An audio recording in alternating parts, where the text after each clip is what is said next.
Q&A, karena setiap pertanyaan selalu ada jawaban. Dipandu oleh Yohana Margareta.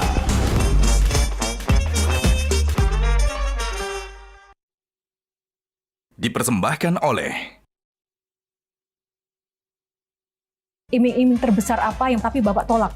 Ada yang mau ngasih saya 2T. Datang seorang militer ke sini. Kalau keluarga saya nggak dibebaskan, saya luluh lantahkan Kejaksaan Agung. Pertama kali tahu kasus Pertamina, kapan dan bagaimana perasaannya? Prabowo Subianto. Nilainya 7. Kenapa sama Pak?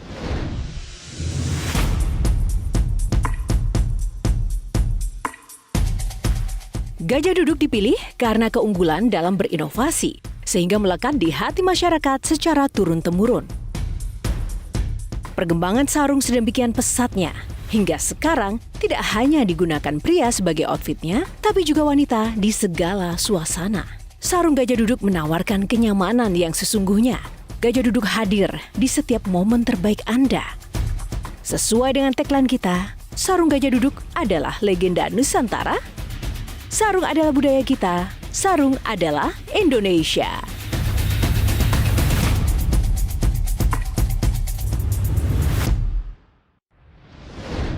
Halo pemirsa, apa kabar? Jumpa lagi bersama saya Yohana Margareta dalam program eksklusif Metro TV Q&A, karena setiap pertanyaan selalu ada jawaban. Yang paling spesial malam hari ini adalah bintang tamu kita. Ia adalah salah satu garda terdepan penegak hukum di negeri ini. Bahkan baru-baru ini ia juga menjadi sorotan publik karena keberaniannya mengungkap kasus-kasus mega korupsi. Siapakah dia? Kita berikan tepuk tangan yang paling meriah untuk Bapak Sanetiar Burhanuddin, Jaksa Agung Republik Indonesia. Bapak, apa kabar malam ini Pak? Alhamdulillah sehat. Sehat, alhamdulillah. Dan harus selalu sehat. Kita juga senang jika Bapak Jaksa Agung kita harus selalu sehat, karena harus menghadapi kasus-kasus besar mega korupsi harus sehat walafiat ya Bapak. Tapi saya ingin tahu Pak, suasana kebatinan Bapak akhir-akhir ini seperti apa sih Pak? Kan menjadi sorotan terus nih Pak. Ya biasa-biasa aja. Karena kita kan niat ngungkap dengan segala risikonya harus kita hadapi. Resiko kecil atau resiko besar Pak? Resiko biasa-biasa aja lah. Oke, risiko batu-batu kecil aja. Tidak hanya bintang tamu spesial kita, Bapak Jaksa Agung, tapi juga ada panelis yang selalu menemani Q&A. Kita berikan tepuk tangan yang meriah untuk Kang Maman, Sherly Anabita, Bang Effendi Ghazali, Bang Soleh Solihun, dan juga rekan-rekan mahasiswa yang ada di sini. Tepuk tangan teman-teman. Tak lupa ada lagi tamu spesial kita, keluarga besar Kejaksaan Agung. Terima kasih Bapak-bapak. Bapak Jaksa Agung, langsung saja. Yeah. Di awal tahun 2025, sejumlah lembaga survei menempatkan Kejaksaan Agung menjadi lembaga penegak hukum yang paling dipercaya oleh publik. Nah, bagi Bapak ini sebuah kebanggaan atau tantangan, pujian atau ujian, Pak? Ya. Kalau sekarang saya menjadi tantangan karena kita udah hampir 2 tahun adalah surveinya bagus terus, gitu, tinggi terus. Ya, kenapa menjadi tantangan? Karena saya harus mempertahankan terus kondisi ini. Saya tidak mau lagi menjadi yang ke bawah lagi. Dan ini selalu saya picu pada teman-teman, khususnya para jaksa di daerah, untuk lebih bangkit lagi. Karena sekarang masih ada ketimpangan antara hasil yang antara Kejaksaan Agung dengan daerah masih timpangnya jauh. Saya mengharapkan nanti semua bergerak. Itu yang saya harapkan. Oke Pak, dan teman-teman semuanya, karena kita bicara tantangan, tidak hanya Kejaksaan Agung yang kali ini mendapatkan tantangan dengan isu-isu dan tanggung jawab besar, tapi saya juga ingin menantang Mas Soleh Solihun untuk maju ke depan, untuk memberikan sepatah dua patah kata kepada Bapak Jaksa Agung. Berani nggak dengan tantangan ini Mas Soleh? Udah tanda tangan kontrak. Oke. Tepuk tangan untuk Mas Soleh Solihun. Iya. Aduh, serem nih, jaksa semua lagi. Assalamualaikum warahmatullahi wabarakatuh. Waalaikumsalam. Pak ST Burhanuddin, Pak Jaksa Agung. Saya cuma mau mengingatkan Pak, Jaksa Agung. Ingat Pak, yang agung itu cuma Allah. Benar. Bapak berani-berani yang menganggap Jaksa Agung. Ingat gak kalau kata orang Sunda, kalau menyebut Allah, Gusti Agung. Ini Bapak apakah tidurnya nyenyak? Bapak menyebut dirinya hampir sama kayak Allah. Astagfirullah Pak. Cuma Allah yang berhak menuntut perbuatan manusia dan menganggap dirinya agung. Mari kita doakan Pak Burhanuddin tidurnya tenang ya. Amin. Terus yang kedua ini buat yang belum tahu nih, kalau mungkin tadi baru pertama kali melihat Pak Burhanuddin terus melihat mirip siapa? Ya benar. Pak Burhanuddin ini mirip suaminya Inul, Mas Adam Suseno. Masih gantengan aku. Ya, nah itu. Dalam wawancara Pak Burhanuddin bilang masih lebih gantengan dari saya. Pak, saya mau ngingetin lagi sekali lagi Pak. Seorang manusia yang merasa dirinya lebih baik dari orang lain, itu artinya apa? Sombong. Tidak akan masuk surga seorang manusia yang ada sifat sombong bahkan sebesar biji sawi. Jadi saya mohon Bapak ini di bulan Ramadan istighfar Pak. Masih aman ya? Aman. Yang ketiga agak-agak kurang aman nih kayaknya. Tapi ya saya seperti tadi kan kata Bapak, surveinya kepercayaan publik terhadap Kejaksaan Agung itu sekarang meningkat. Terima kasih. Boleh tepuk tangan dulu untuk Kejaksaan Agung. Ada secerca harapan sebagai rakyat melihat Kejaksaan Agung. Oh ternyata masih ada institusi pemerintah yang bisa kita percayai, dan selain dipercayai juga sangat powerful. Tapi ini saya melihat saking powerfulnya Kejaksaan Agung sampai-sampai tupoksi institusi lain diambil juga. Belakangan ini Kejaksaan Agung jadi humasnya Pertamina, Pak. Mulai. Saya rasakan tidak perlulah diterangkan bahwa ini bensin aman, tidak perlu Pak, bukan tugas Bapak. Rakyat juga tanpa diterangkan susah percaya. Jadi mungkin saya bertanya-tanya dalam hati, jangan-jangan Bapak ini ketika mengungkap mega korupsi terus tiba-tiba rakyat tidak percaya Pertamina, terus rakyat tidak beli Pertamina, nanti negara rugi. Bapak malah dalam hati, waduh, ini gara-gara aku negara jadi rugi, nanti aku jadi perbuatan merugikan negara. Apa jangan-jangan begitu nanti? Oh, tidak usah Pak, tidak usah. Bapak tidak usah merasa merugikan negara. Kami percaya sama Bapak. Boleh tepuk tangan buat Bapak ya. Memang agak susah ternyata ya Pak ya, mau berbuat jadi orang benar di negara ini. Saya Saleh Solihun. Assalamualaikum warahmatullahi wabarakatuh. Pak, saya tahu ini adalah episode paling menegangkan buat Mas Saleh Solihun. Bukan ya Bang Effendi? Selamat malam. Pertama-tama saya harus disclaimer, dan sebetulnya penampilan Soleh Solihun tadi biasa aja. Dalam gini saya mau bilang gini, disclaimer karena saya sebetulnya termasuk dalam kelompok tenaga ahli yang sering kumpul-kumpul di sini, diajak diskusi dengan Bapak Jaksa Agung. Dan kalau diskusi, jadi menurut saya 2 tahun ini Kejaksaan Agung itu makin dipercaya publik itu, kami ya begitu. Jadi nggak ada. Oh jadi ini atas jasa Anda gitu?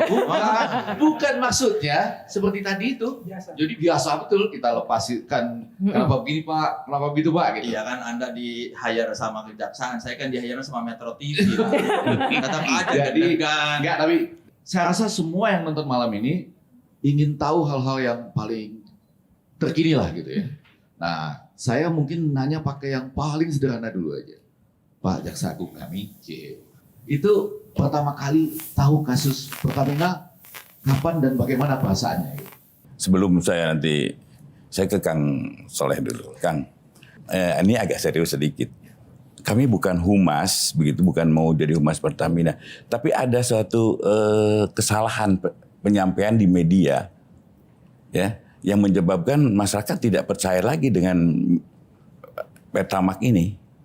Karena di media itu kita kan punya penyidikan 2013 sampai 2023. Sekarang kan 25. Jadi masyarakat sedikit resah bahwa wah Pertamax akhirnya masih oplosan atau apapun lah.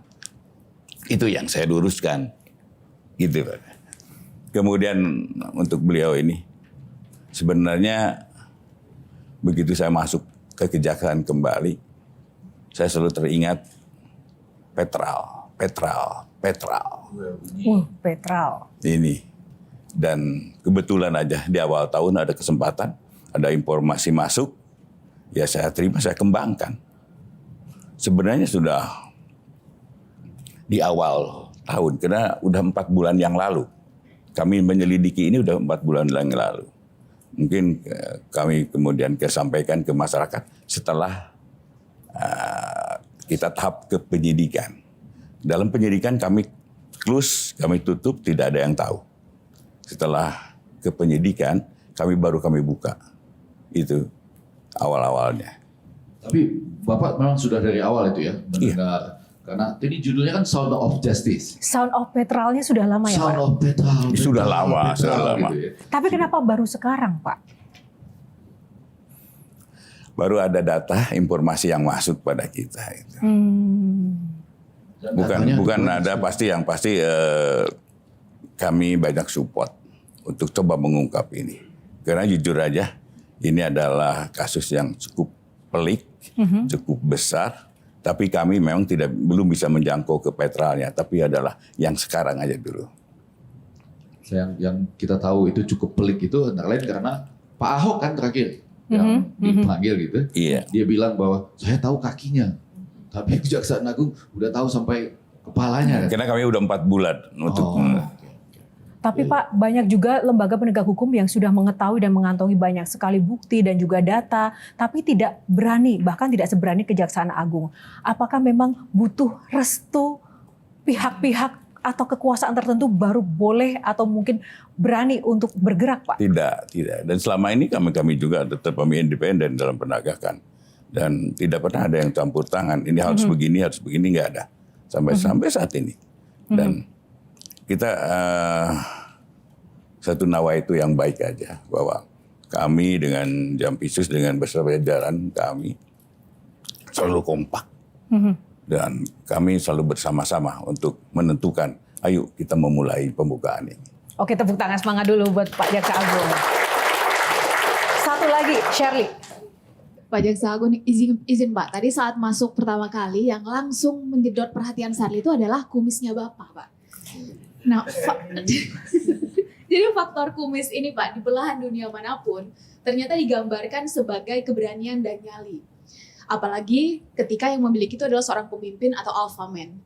Dalam hal ini mungkin saya ambil sedikit contoh, kalau dalam dunia perwayangan kita mengenal sosok Bima atau putranya Gatot Kaca yang punya kumis yang artistik. Di tengah trust issue masyarakat terhadap apa yang hari-hari ini terjadi Pak, seberapa besar faktor kumis ini memberi Bapak keberanian?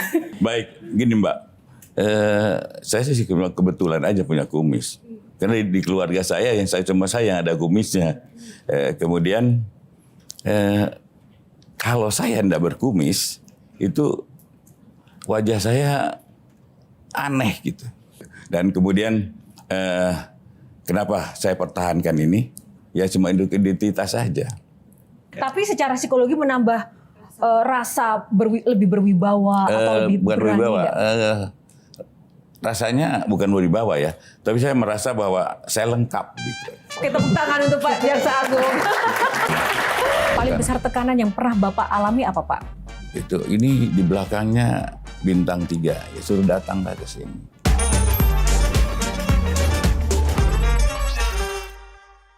Dipersembahkan oleh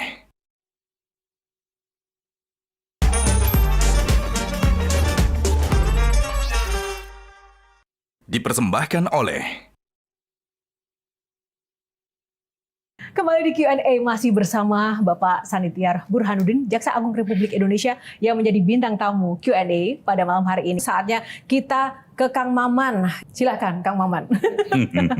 Saya ingin mulai dari pernyataan Ahok, Pak Jaksa Agung. Ahok bilang ternyata saya cuma sekaki. Datanya di Kejaksaan Agung sekepala. Kalau kita pakai rate 1 sampai 10, di angka berapa baru Kejaksaan Agung berani melakukan tindakan?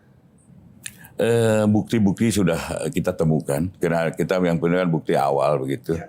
Dan ya sekarang kita sekitar 60% lebih kita sudah berani untuk mengambil tindakan. Ya.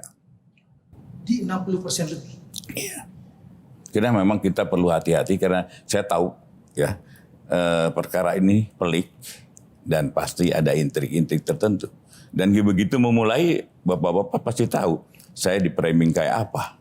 itu Nah, lebih menggentarkan kasusnya atau lebih menggentarkan framingnya? udah biasa di framing biasa. Yang Jadi paling berat ya framingnya. enggak getar. Kasusnya sendiri. Kasusnya cukup berat. Dari semua kasus yang pernah Bapak tangani, Pak, kan itu semuanya mega korupsi, kasus-kasus besar. Yang paling berat, Pak, satu saja. Sampai saat ini sepanjang karir Bapak, kasus apa, Pak? Pengungkapannya ya. Paling sulit adalah Jiwasraya dan Asabri. Karena satu langkah itu, ini perputarannya sampai 50. Jadi ya, untuk menyelusurinya itu sangat panjang gitu, Mbak. Teman-teman aja kalau ya, jaksa itu sampai pagi, sampai tiap hari sampai pagi. Kita gimana mengungkap ini begitu sulitnya. Kalau perkara gratifikasi sih mudah-mudah aja. Yang selalu menarik sebetulnya kenapa publik memberikan apresiasi. Kadang-kadang kan kita suka dengar no viral atau no viral, no justice. Tapi yang terjadi dengan kejaksaan sebetulnya justice dulu baru viral. Agak kebalik gitu ya. Saya jawab dulu nih, Ya. gini. Saya itu orang Sunda yang punya prinsip ya, China herang, laukna menang.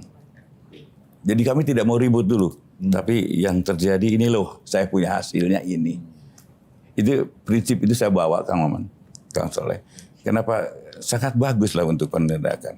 Jadi nggak usah ribut dulu, nggak usah teriak-teriak dulu, tapi hasilnya yang utama. Pernah nggak Pak secara pribadi suatu saat merasa, waduh nih kalau kan kita nggak tahu ya pada awalnya petanya seperti apa gitu.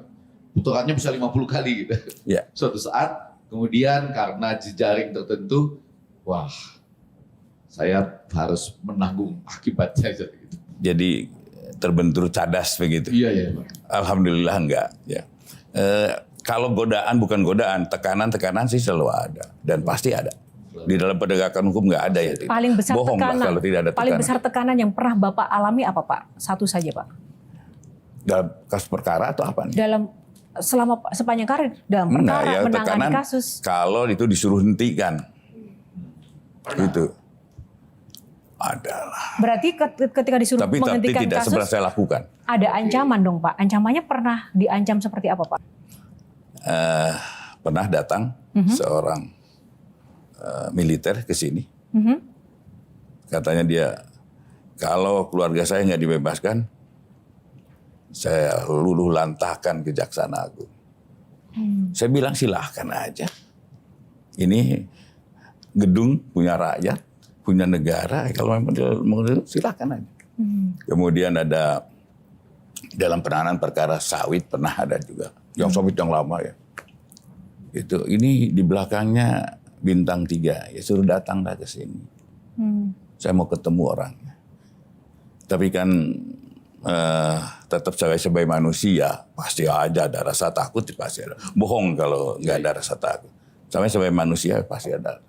Tapi insya Allah saya akan lalui. Saya sudah serahkan diri bahwa saya ini pengabdi dan pengabdian saya yang terakhir. Usia saya juga sudah tua. Itu tadi kalau dari sisi tekanan. Kalau dari sisi iming-iming, Pak. Iming-iming terbesar apa yang pernah disampaikan ke Bapak tapi Bapak tolak? Ada, tapi tidak langsung ke saya. Seperti apa itu, Pak? Ada yang mau ngasih saya 2T. 2 triliun. Pernah mau dikasih 2 triliun untuk apa, Pak, itu, Pak? Ya supaya perkaranya nggak jadi. Apa yang Bapak katakan saat itu? Bagaimana menolaknya? Saya bilang, nggak ada. Ini tetap harus berjalan. Gimana pun juga, ini adalah marwah. Marwah kejaksaan, juga marwah saya secara pribadi. Saya pantang untuk surut. Saya jadi tersentuh tadi Pak dengan ucapan-ucapan Bapak. Tapi saya kalau boleh angkat Pak satu aja yang belakangan ini terjadi. Ada anggapan publik yang menilai bahwa semua kasus yang hari-hari ini naik itu sebetulnya antara dua. Bahwa mau mengganti para pemain korupsinya atau yang kedua ingin menyerang lawan saja dalam hal ini. Nah, dalam hal ini kalau boleh mengambil satu contoh adalah misalnya kasusnya Pak Tom Lembong. Bukan kasus tangkap tangan, terbukti impornya paling kecil, ternyata juga tidak menerima keuntungan, tapi dipanggil Pak, dikasuskan. Nah, sedangkan itu tidak terjadi, boleh jadi ke menteri lainnya. Kalau boleh Pak, ini dijawab agar publik akhirnya terpuaskan logikanya dan untuk menjaga bahwa keadilan adalah keadilan sebagaimana yang Bapak sampaikan tadi, itu sebetulnya bagaimana Pak? Gini Mbak, kalau kasus-kasus itu lihat aja nanti hasil putusannya. Saya tidak akan, insya Allah putusannya. Kan tidak harus ya, saya tidak terima duit. Kan memperkaya orang lain juga di dalam undang-undangnya begitu. Memperkaya orang lain itu sudah suatu tindak pidana. Tapi saya memang tidak ingin jawab karena ini sedang berjalan, jadi mohon maaf nanti tunggu aja putusannya. Kalau yang tadi pertanyaan Shirley di awal bahwa kasus-kasus besar ini pertanyaan publik sih Pak, ini antara memang hanya sekedar ingin mengganti posisi pelaku korupsinya saja, pemain lama diganti pemain baru, atau seperti apa sebenarnya? Kalau Pak? kami tidak punya pikiran itu, tetapi ada fakta, ya, kemudian kita buka, itu aja. Soal nanti silahkan aja, saya bukan di urusan saya lagi kalau mau itu pengganti atau ganti. Tetapi kalau itu terjadi lagi akan saya tindak lagi. Bapak seberani ini nih sebetulnya apa sih Pak yang ada di dalam prinsip Bapak dalam menjalankan keadilan ini kayak gimana sih Pak? Gimana pun juga gini Mbak, saya ini selalu tertantang, ya. Bahkan saya kalau ditekan semakin membeku. Artinya kalau saya sudah melangkah, apapun harus saya jalani dengan resiko apapun. Jadi begini, begitu saya dilantik, saya kumpulkan saudara-saudara, termasuk TB Hasanuddin, saya kumpulkan. Kalau kalian melakukan perbuatan, ya, pidana apapun, apalagi korupsi, saya tidak akan peduli siapa kalian saudara-saudaraku juga. Saya mau mengutip tulisan Bapak di Instagram, Pak. Jaksa yang hebat tidak lahir dari kemudahan, kesenangan, dan kenyamanan, tetapi dibentuk dari kesulitan, tantangan, dan air mata. Oh, puitis sekali ini, Kang Maman juga kalah nih. Nah, pertanyaan saya, kapan Bapak berlinang air mata karena pekerjaan Bapak sebagai jaksa, Pak? Terakhir Bapak berlinang air mata karena pekerjaan itu kapan, Pak? Boleh cerita nggak, Pak? Ya, kalau gagal saya menuntut itu saya berlinang air mata. Terakhir ya kasusnya Asabri. Keluarga di rumah gimana, Pak? Melihat Bapak nangis, banyak tekanan di luar. Ya nangisnya nggak dilihatin teman-teman. Nanti anak-anak jadi enggak. Jadi dalam artian begini, Mas. Anak-anak yang saya khawatirkan adalah dengan adanya kalau anak-anak itu terus kesannya gini dengan framing ini, yang selalu saya khawatirkan adalah anak-anak percaya enggak sih? Itu yang saya khawatirkan. Saya dengan tekanan apapun saya enggak ada masalah. Dan ancaman yang pernah saya terima paling sadis adalah ketika saya tugas di Aceh, begitu saya turun dari pesawat, ya itu ada dulu bukan WA SMS masuk. Selamat datang saudara Sanitiar Burhanuddin di Kota Raja. Dan saya minta 1 kali 24 jam, 2 kali 24 jam saudara untuk meninggalkan Kota Raja. Itu ancaman dari GAM dulu. Dan saya, apa yang saya katakan pada pimpinan saya, sama. Saya pantang untuk surut. Seminggu sebelum Lebaran, sebelum puasa, saya ke Pambusuang, Sulawesi Barat. Di sana semua orang mengagumi tokohnya, Baharudin Lopa namanya. Siap. Hari ini Burhanuddin. Apakah Kejaksaan Agung harus dipimpin oleh orang dengan nama B? Dalam artian benar banget, berani banget. Plus ada arti di belakangnya, din itu. Baharudin Lopa, cahaya agama. Burhanuddin, sinaran agama. Berani tapi berbasis agama seperti yang disebutkan waktu di Deddy Corbuzier. Backup saya Allah. Berarti udah gak punya rasa takut sama sekali. Siap.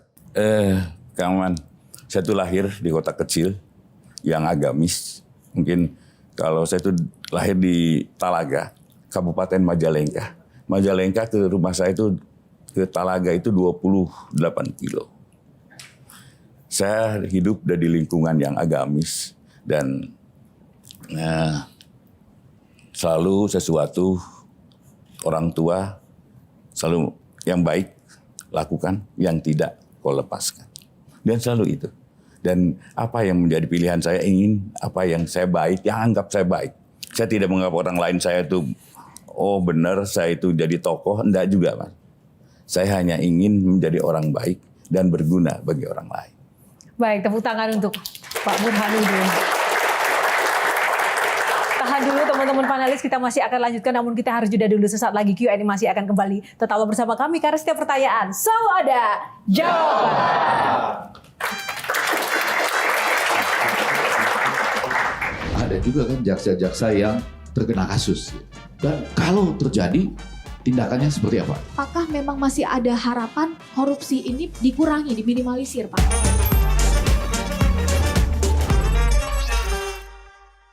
Dipersembahkan oleh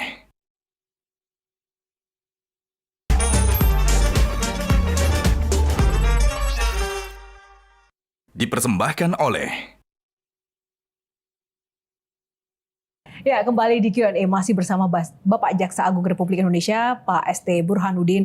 Bapak, apa sih sebenarnya yang mendorong Bapak sejak kecil ini masuk dan menggeluti pendidikan hukum dan memulai karir di kejaksaan? Apakah memang itu cita-cita dari kecil, Pak? Ini kecelakaan. Kenapa kecelakaan, Saya Pak? cita-citanya malah jadi insinyur. Jadi, tapi mengingat saya itu dari keluarga besar. Kakak beradik 10 orang. Bisa bayangin pada waktu itu yang kuliah aja 5. Bapak orang tua saya hanya seorang petani. Jadi kalau saya masuk waktu itu pertimbangannya, kalau saya masuk fakultas teknik, biayanya banyak, waktunya panjang. Sekarang orang tua itu udah carilah, ya kamu kuliah, carilah yang tercepat, termurah. Dan pada waktu itu fakultas hukum saya melihat ya karena non eksak jadinya agak murah begitu. Maka saya masuklah ke situ. Itu tidak, jadi bukan ini kecelakaan aja bagi saya. Kemudian kalau saya berhasil di sini, ya mungkin orang lain loh ya, saya tidak suzon, tidak sombong. Kalau saya menganggap teman-teman atau masyarakat mengambil saya berhasil, karena kalau saya sudah melangkah, kemudian pekerjaan itu saya terima dan saya harus berhasil. Itu aja. Bagaimana pengalaman masa kecil Bapak itu tadi, itu berpengaruh dalam pengambilan keputusan Bapak di masa karir yang sekarang ini, Pak? Yang mendorong betul adalah ibu saya. Ibu saya itu waktu wafat 104 tahun. Dan setiap hari yang didoakan oleh almarhumah itu adalah agar Burhanuddin yang jadi. Itu saya nggak tahu kenapa. Ibu saya sangat sayang dengan saya. Ya setiap beliau udah pakai kursi roda, di kursi selalu doakan yang khusus saya. Adik-adik saya protes. Kenapa kok cuma Pak TB Hasanuddin protes juga nggak, Pak? Iya, protes juga. Dia juga kok didoakan kok cuma saya. Itu doa seorang ibu memang tidak bisa kita sepelekan gitu. Akan sangat menentukan. Apa yang Ibu sampaikan ketika pada akhirnya doa beliau itu terwujud dan Bapak menjadi sosok pemimpin negeri ini? Almarhum, waktu itu udah almarhum. Yang saya katakan di makamnya, Bu, inilah anakmu yang tadinya oleh Bapak tidak dibanggakan menjadi kebanggaan keluarga.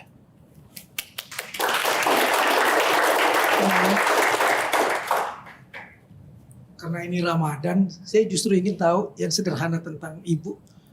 Kenangan apa yang tidak bisa terlupa dari Bapak dan Ibu ketika Ramadan tiba? Ketika sahur, ketika berbuka? Ya. Setiap malam, bukan ini aja, dari kecil saya. Ibu saya kalau malam selalu mencium mata saya. Itulah yang kenangan yang gak akan lupa. Setiap malam, setiap habis tahajud atau sebelum tahajud, semua anak-anaknya matanya diciuminya. Itulah kelebihan ibu. Ada makanya. Siap. Kasih sayang yang mendalam.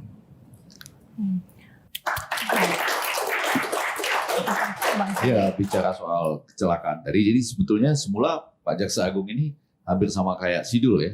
Ingin jadi tukang insinyur pada awalnya ya. Nah, pertanyaan yang saya menarik adalah ini dalam konteks kecelakaan gitu ya. Kan sering juga, ini masyarakat pasti dengar, ada juga kan jaksa-jaksa yang terkena kasus. Gitu. Ya, jaksa nakal. Boleh juga dong disebut begitu kan, ada yang lain nakal, jaksa juga ada. Ya kan? Nah, bagaimana Bapak mengantisipasi itu ya, supaya itu misalnya tidak terjadi lagi, dan kalau terjadi, tindakannya seperti apa? Ya. Kita harus mengakui bahwa kami juga tidak bersih amat lah, semua pasti ada yang nakal tuh pasti. Dan saya selalu memperhatikan begini, bahwa saya selalu menerima, hampir tiap hari itu saya menerima WA, ya hampir 300-an. Dan 300 WA setiap malam, dan saya selalu baca sendiri, akan selalu saya jawab sendiri. Nah, inilah yang menjadikan saya juga adalah untuk pengawasan. Karena kami sadar bahwa terlalu luas kalau kami awasi sendiri. Dengan aparatur pengawasan juga yang terbatas. Ini dari Sabang sampai Merauke. Itu sangat luas. Dan saya lebih senang kalau media kita terbuka dengan media. Kami kan jadi sebagai generasi, ini curhat ya Pak ya lebih tepatnya. Jadi akhirnya kan kami melihat sebagai generasi muda, wah luar biasa ya korupsi di negeri kita sudah mengakar kuat gitu Bang Effendi. Pertanyaannya adalah ini masih bisa, ini ada harapan gak sih Pak sebetulnya untuk mungkin kalau dituntaskan setuntas-tuntasnya ya berproses menuju ke sana. Tapi apakah memang masih ada harapan korupsi ini dikurangi, diminimalisir Pak? Kalau memang ada, bagaimana caranya Pak? Karena tadi ada istilah sudah mendarah daging, sudah menjadi sistem. Yang kalau memang sudah tersistematis, masif, terstruktur, ini dari mana kami harus misalnya? Ya, dari memulainya. Iya, memulainya Pak. Memulainya dari diri sendiri. Kita nggak usah berteori lah. Udahlah jadikan, misalnya di rumah, contohkan pada anak-anak. Untuk tidak hal-hal yang bersifat korup lah. Kemudian bagi seorang pimpinan unit kerja, disitulah ayo kita. Karena gini, kalau jaksa agungnya nggak korup, di bawah nggak akan rampok lah.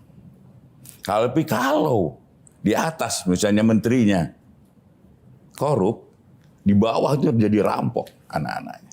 Tapi kalau di atas sudah baik, ya ini kan contoh pribadi. Kalau misalnya menterinya memberikan contoh yang baik, ya ke bawah pun akan berpikir 1000 kali untuk melakukan perbuatan tercela. Yakinlah. Persoalannya sekarang ada tadi yang ditanyakan Shirley juga, situasinya adalah yang memiliki kekuasaan dan power itulah yang melakukan korupsi. Masihkah bisa diselamatkan negeri ini Pak? Kita sebagai masih orang muda pasti harus punya harapan. Dan saya yakin, karena banyak ada negara-negara juga, negara-negara lain yang memang korupsinya sangat kecil gitu. Dan harus punya. Kalau saya masih punya harapan lah. Hidup ini kan nggak kayak film happy ending ya Pak Burhan. Iya, betul. Orang yang kita kira jujur dan kita anggap dia jujur, biasanya pensiunnya malah sepi sendiri. Sementara orang yang tidak jujur tetap dikelilingi oleh orang-orang dengan kehidupannya yang bermewah-mewah. Banyak anak pejabat yang orang bapaknya jujur ya anaknya jadi punya warung kecil pun nggak punya gitu. Bapak bisa bayangkan nggak hari tua Bapak kalau kelihatan terlalu bersih malah sendiri. Tapi mungkin dari segi ketenangan, kalau misalnya saya melakukan perbuatan tercela misalnya, tetap saya dalam hidup pensiun pun berpikir, tahu yang aku ambil dulu ketahuan, yang malu akan keluarga, yang malu anak-anak, akan selalu dihantui itu. Jadi ketidakketenangan itu pasti ada. Tapi kalau apa yang sudah lakukan selama ini, saya selalu alurnya yang benar, nggak punya apapun, kalau hati tenang, yakinlah. Oke, terima kasih Pak. Jadi teman-teman harus jujur agar tenang nanti di masa tuanya ya. Oke, dan kita masih akan ada pembahasan yang lebih mendalam lagi bersama Pak Jaksa Agung kita. Hanya di Q&A, kita akan kembali seusai jeda. Prabowo Subianto.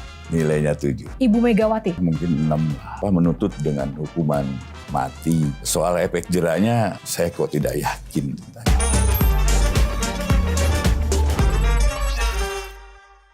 Dipersembahkan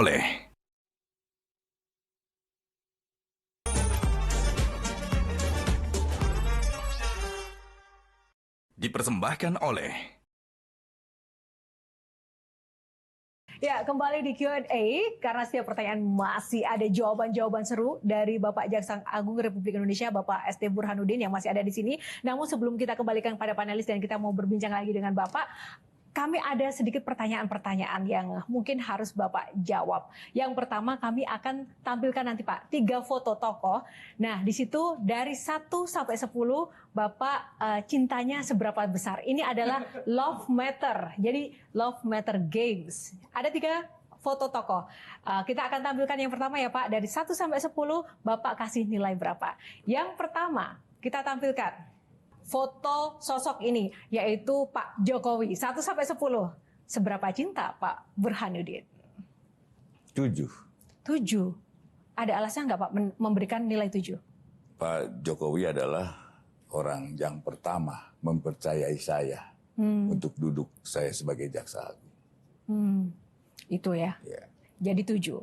Kalau foto yang kedua, sosok ini, Pak Prabowo Subianto. Sama. 7. Nilainya 7. Kenapa sama Pak? Karena Pak Prabowo juga ya orang yang menunjuk saya untuk menjadi jaksa agung. Oh baik.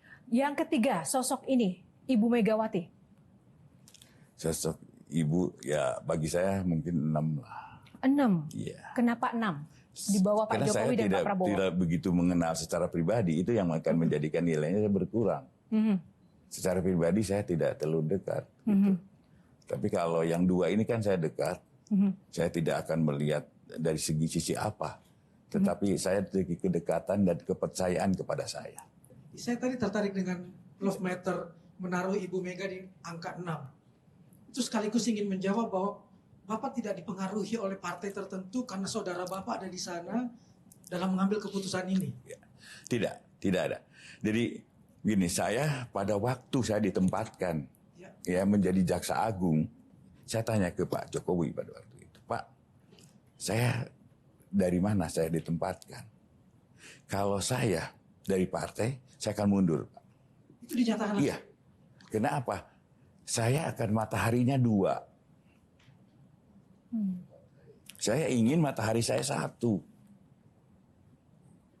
Dan Pak Jokowi kan terus di TV juga ada disampaikan bahwa Burhanuddin adalah Pak Burhan, banyak sekali harapan masyarakat tuh begitu besar agar melalui hukuman mati, memiskinkan koruptor dan perampasan aset dengan strategi pembuktian terbalik, ini bisa terwujud. Apakah di kepemimpinan Bapak ini bisa terwujud Pak, agar ada efek jerah?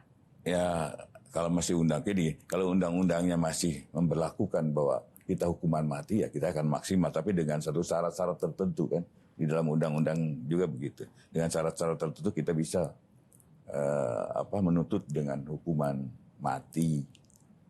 Soal efek jerahnya saya kok tidak yakin tentang itu. Kenapa tidak yakin Pak? Ya. Bapak aja tidak yakin, bagaimana kami Pak? Iya, karena gini, belum tentu kan mati orang itu aja, yang lain belum tentu apakah dia juga berpikir kalau saya nanti berbuat akan dimatikan demikian.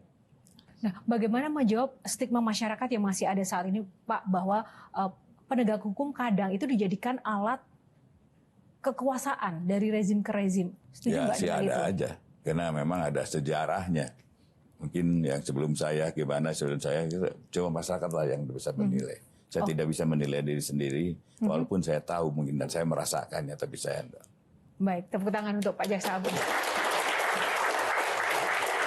Teman-teman, waktunya habis, tapi kita harus memberikan closing statement. Kita mulai dari Mas Solihun dulu. Oke, dalam perjumpaan yang singkat ini, Pak Burhanuddin, saya melihat 2 nilai positif yang membuat saya, wah ini sepertinya kita boleh sedikit menaruh harapan pada Pak Jaksa Agung yang sekarang. Yang pertama tadi Pak Burhanuddin menyebut rasa malu. Dia memikirkan jangan sampai saya berbuat curang atau kejahatan atau nakal-nakal karena nanti bagaimana anak saya, nanti bagaimana keluarga saya. Itu saya senang karena Pak Burhan memikirkan rasa malu.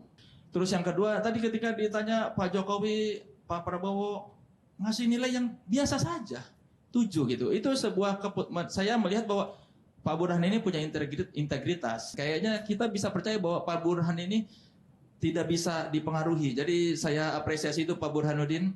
Pertama-tama terima kasih, khususnya kita boleh kritis gitu ya. Itu penting ya. Tenaga ahli boleh kritis, solihun boleh kritis, rakyat juga boleh kritis. Kirimlah surat, kirimlah kalau ada yang nomor, kirim semua ya untuk memberitahukan dan selalu diverifikasi untuk ditindak. Itu penting. Yang lebih menarik, tantangan itu besar ya.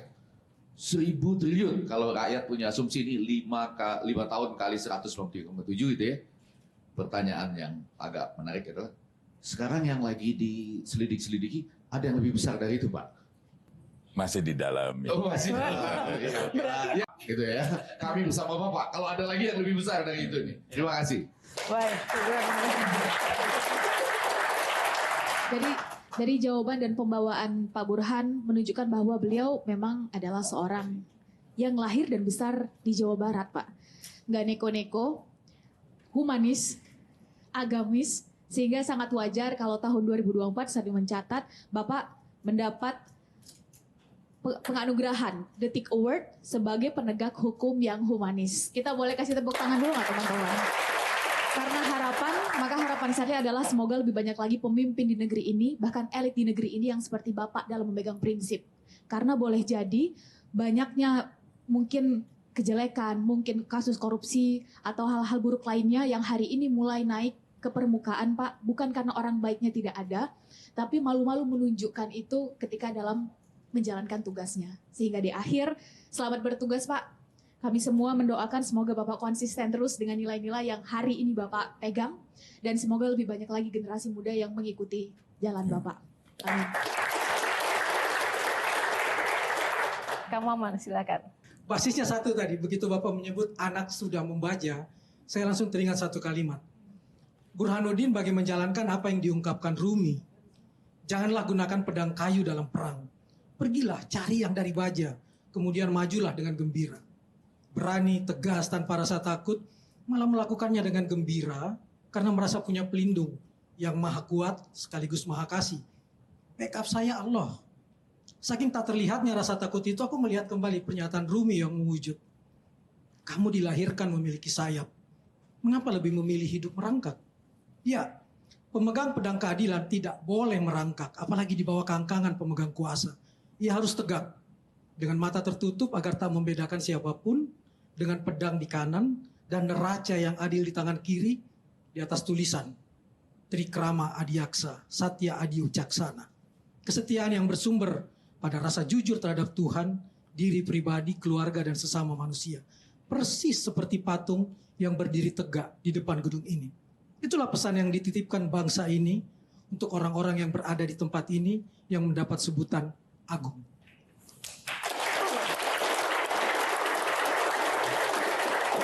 Nah, sebagai penutup mohon closing statement dari Pak Jaksa Agung untuk para panelis, untuk kita semua yang ada di sini, khususnya juga untuk pemirsa Q&A Metro TV dan generasi muda di luar sana, Pak.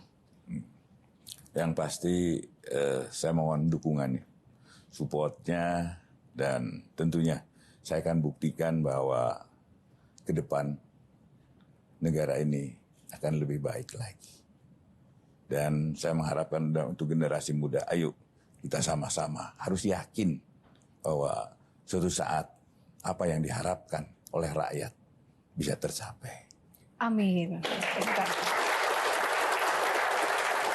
Baik, terima kasih sekali lagi Bapak Esti Burhanuddin, Jaksa Agung Republik Indonesia sudah berkenan di Q&A pada malam hari ini. Dan tentu saja sangat menginspirasi Pak, apa yang tadi Bapak sampaikan, dan para panelis yang luar biasa sudah mewakili masyarakat dan rekan mahasiswa. Tak lupa tepuk tangan sekali lagi untuk keluarga besar Kejaksaan Agung. Terima kasih Bapak.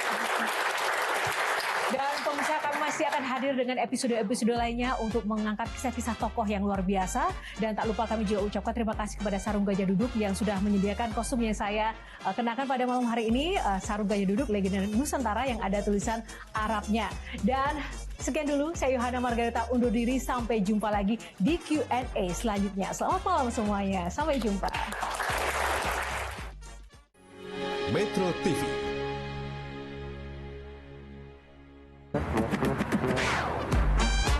Q&A, karena setiap pertanyaan selalu ada jawaban. Dipandu oleh Yohana Margareta.